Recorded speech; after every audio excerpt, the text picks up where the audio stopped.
Big girl, you know, I'm doing what I love. There's no feeling like waking up every day doing what you love and what you've dreamed to do since you were a little girl. And I've been successful at it. I have the support and love of my fans, and there's no feeling like that. For over 8 years, Aaliyah charmed fans all around the world with her unique voice, real sense of style, and groundbreaking music. And I would describe it as cutting edge, the definition of urban, 1000%. I thought that she combined a certain something that nobody else was doing quite as well. She was able to sort of combine the rough hip-hop beats with the kind of smooth, sexier, silky, neo-soul vocals and do it in an almost kind of effortless kind of way.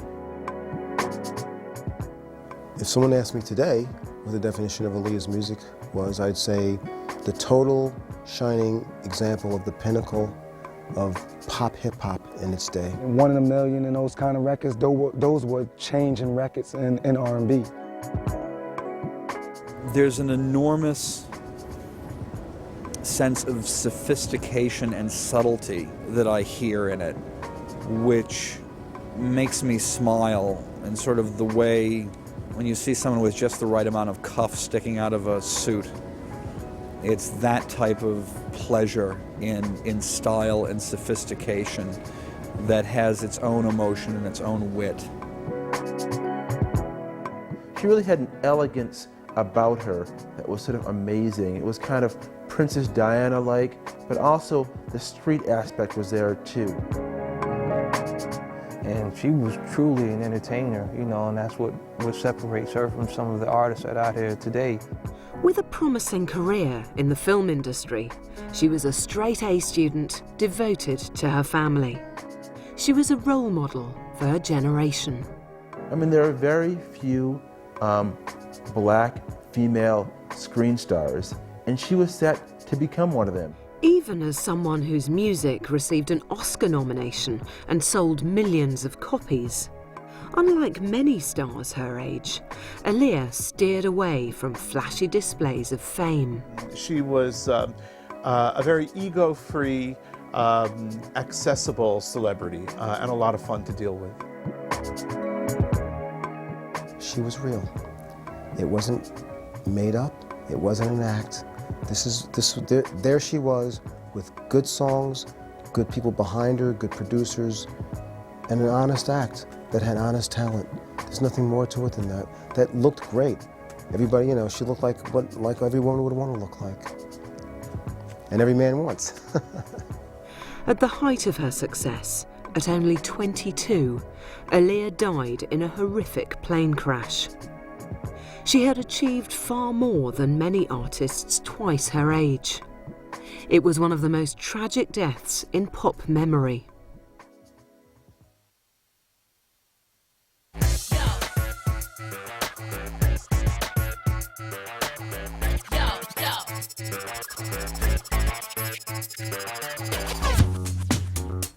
Aaliyah Dana Horton was born in Brooklyn on January the 16th, 1979, and moved to Detroit at the age of 4. Her mother, Diane, was a singer and encouraged young Aaliyah to take to the stage at a very early age. And at 11 years old, Las Vegas was the real platform to showcase her talents. Well, I think that one of the most important moments in Aaliyah's life and her path towards stardom was really performing on stage with her aunt, Gladys Knight. Christopher John Farley is a senior music writer for Time magazine in New York and wrote the biography, Aaliyah, More Than a Woman. And Gladys Knight herself was someone who had success as a child as well. She was a child star. So performing with Gladys Knight was really, I think, a sign that Aaliyah had made it, that someone who was a big star believed in her talent enough to have her on stage with her. The celebrations began when Aaliyah's uncle, Barry Hankerson, saw the obvious potential in his young niece. His company, Black Ground Records, signed up the 11-year-old and secured her first major distribution deal with Jive Records.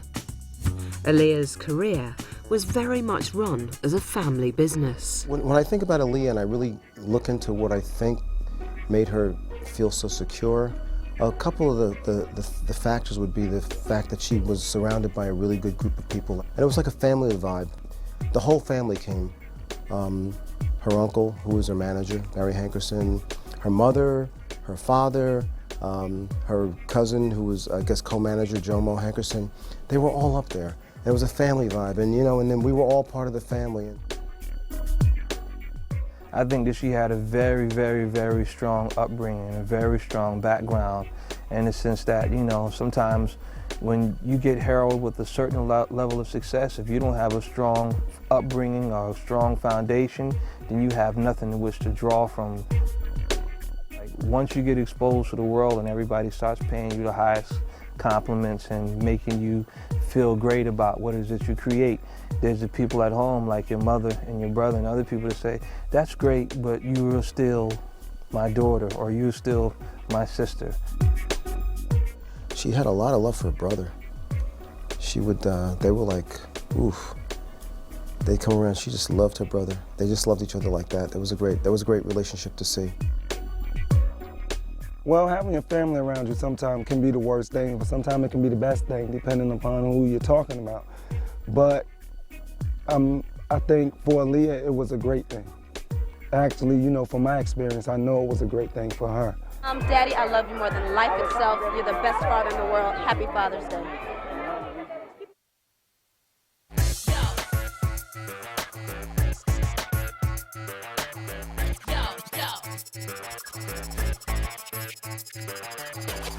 Barry Hankerson had his finger on the pulse of where Aaliyah's career should be heading and introduced her to R&B star R. Kelly. He was a hugely successful recording artist and was the perfect producer to see Aaliyah through her first album, Age Ain't Nothing But a Number.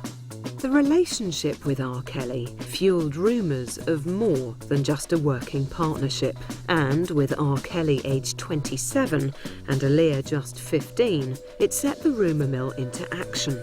Were they or weren't they married? Vibe magazine actually published the wedding document between Aaliyah and R. Kelly. So whether it was a stunt or not, something about it was real. Certainly it generated more heat for Aaliyah's career because she became controversial, and also working with R. Kelly was good for her artistically as well because R. Kelly is a terrific performer, knows rhythm, knows melody, and has an ear for what people want to hear.